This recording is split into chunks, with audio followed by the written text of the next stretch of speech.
morning, you guys. Welcome back. You are watching A Seasoned Mom and an Empty Nest, and my name is Diana. And today I am all alone for the first time, and I don't know when. I mean, this is really awkward to me. Tyler is gone. He has gone to work. I already shared with you that my mom, I took her to New Mexico, and she's down there for about a week. And Landon went home yesterday, and I am completely and totally alone except for my 3 dogs. And I am down here in the garden. I have already been planting and getting dirty and just enjoying my morning, having my coffee. And I thought this would be a really good time for me to share with you how I plant my tomatoes. First I want to tell you a little story. A little story about my dad. My dad passed away in December of 2015, and gardening is something that he was very passionate about, and he loved to plant tomatoes. That was his favorite thing. And one day, about, I would say probably in February, could have been January, my mom and I were in search of some important papers, and Daddy has had a box, I call it the metal box, the old metal box, that he kept his important papers in.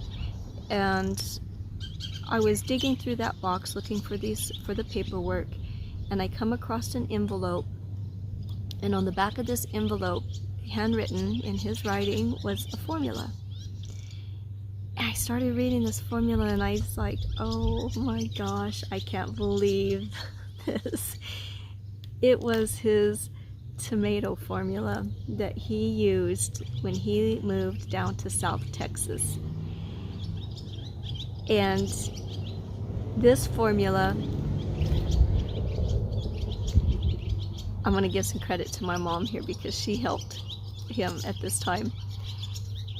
He used this formula, and they grew the biggest tomatoes they have ever grown in their entire life. Now, I don't know if it just happened to be because they were down in South Texas and the soil was different, the conditions, or what it was, but one of their tomatoes was over 3 pounds. This thing was absolutely massive.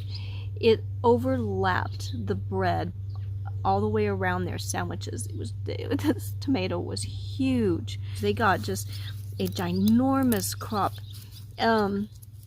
It was the beefsteak variety, and that was always his favorite plant, his favorite tomato. He would grow Roma tomatoes, and he would grow Bonnie's Best, but he always went back to the beefsteak as being his favorite tomato plants. And I have 2 beefsteak tomatoes that I plan on planting. But I found his formula, and I spent the last few months trying to get all the ingredients for it. I'm not going to share the formula with you this time around, and the reason why is because in case it doesn't work, I would so hate it if you took my advice and it burned up all your plants. Because when I was looking for the formula, looking for all the ingredients, people would ask me, well, what are you using all this for? And I said, I'm planting tomatoes. And they're like, well, this is like a super soil. You sure you want to do this? You're probably going to burn your plants if you use this. You need to, I mean, it went on and on. So I don't know. I might burn my plants up. If I do, I've already got 11 of them planted. 6 of them have his formula, so it's too late. But anyway, I'm gonna go ahead and share with you how he taught me to plant tomatoes, but I'm not gonna use that formula. What I'm gonna tell you, last year I watched a video, and most of you are familiar with Roots and Refuge and Jess and Maya, and Jess said that an old trick that she was told by a local farmer there was to use an egg. And last year was my very first time to use an egg, and my plants were big and lush and beautiful, and you already know the big hailstorm came and stripped them, but I nurtured them back and they were really beautiful. The only problem that I had with my tomatoes was that it was too hot. So they were getting really big and beautiful, but all of the blossoms kept dropping off because it was just too hot.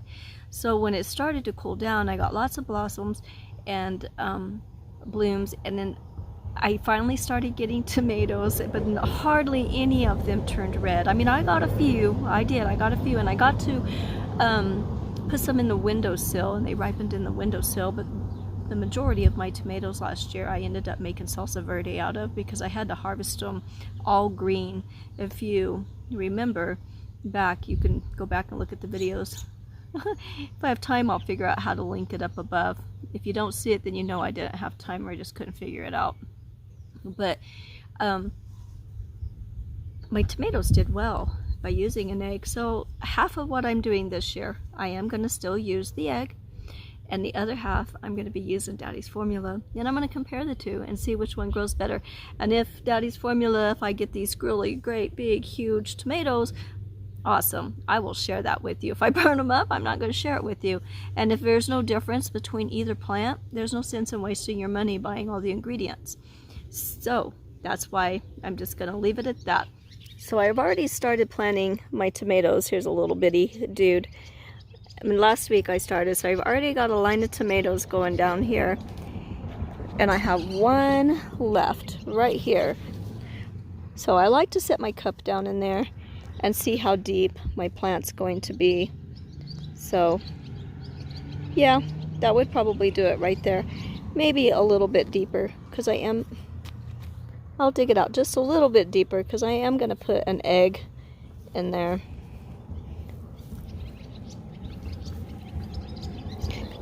The first thing you do is set your egg right in the bottom here, and then take your shovel and just put a little tiny crack in it. Don't bust it too hard, just a little tiny crack like that.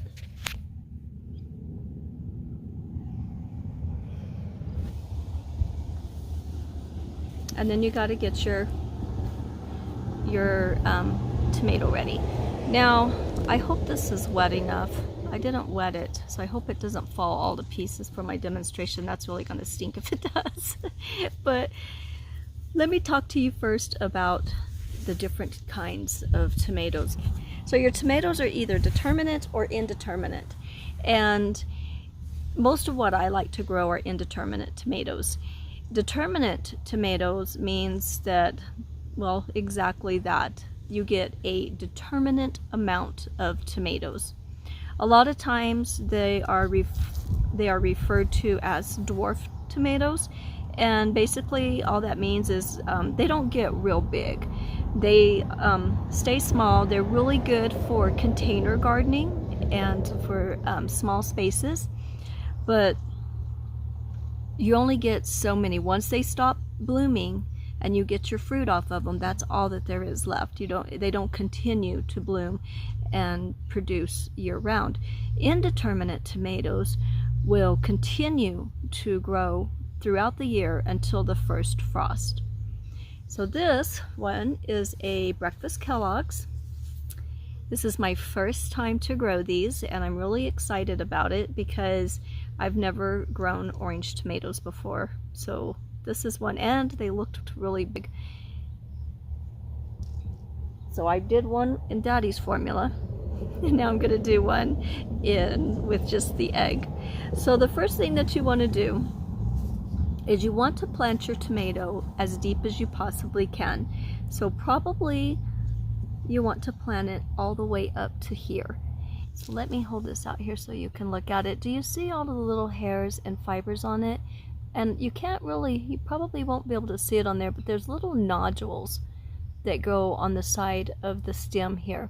And each one of those will produce a root. So that's why you want to plant your tomatoes as deep as you possibly can so that you can get a really good established root system. Here in Colorado, the wind comes down off those mountains and it can be atrocious. And if you do not have your tomato plants planted deep enough, they won't be strong enough to withstand that kind of a windstorm. It will just snap them. So in New Mexico, they get quite a bit of wind as well. So it's really good to make sure that you plant your plants deep so that they can establish a really good root system. Indeterminate tomatoes, they can grow, 7 to 10 feet tall. Probably some tomatoes can get even larger than that. Some of mine last year were 6 foot tall, and if you don't plant them deep enough, they're not going to be able to hold up to it. The first thing that I do is I go through, and Daddy always said to pinch off all of the leaves and stems, shoots, or whatever you want to call them. I'm even going to do this one all the way up here. And you want to leave this very top part here, okay? And then let's hope this doesn't fall apart on me.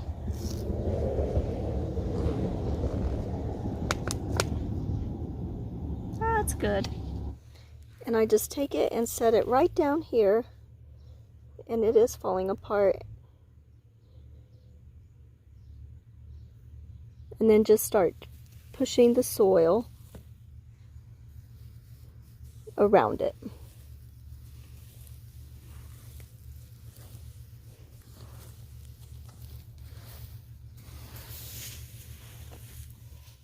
Stand it back up. It's kind of hard to do this when you only have one hand.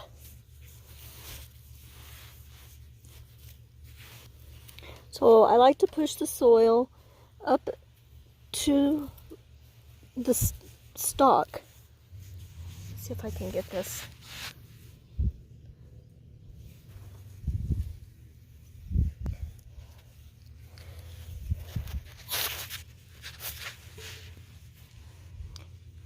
And then around the outside of it, I will just put like a little moat so it catches all the water, and then just pack this in there like that, and then give it some water.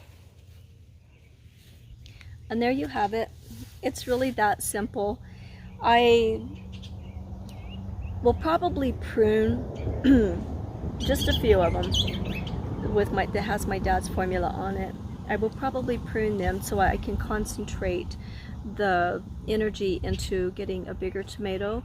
But with recent events and the whole pandemic and everything going on, when this all first started, our shelves at the grocery store were crazy. They were so empty. I just was kind of blown away by it. And then we came back like last month. They looked normal again. And then I went last Friday to the grocery store, you guys, and they are already looking very empty and weird again. So I thought maybe we were over all this, but people are panic buying again. And I think because the news came out and said there's a food shortage, so everybody's running out, and there's no beans, there's no rice, there's no soup, and there's no spaghetti.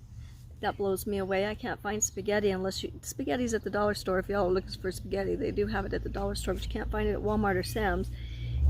So I really want to grow as many tomatoes as I possibly can so that I can make tomato sauce. I would like to do some canning I would like to can some tomato sauce and some salsa, and probably just freeze a bunch. Not to mention, I have my heart set on eating fresh tomatoes this summer. So anyhow, that's all I have for you today.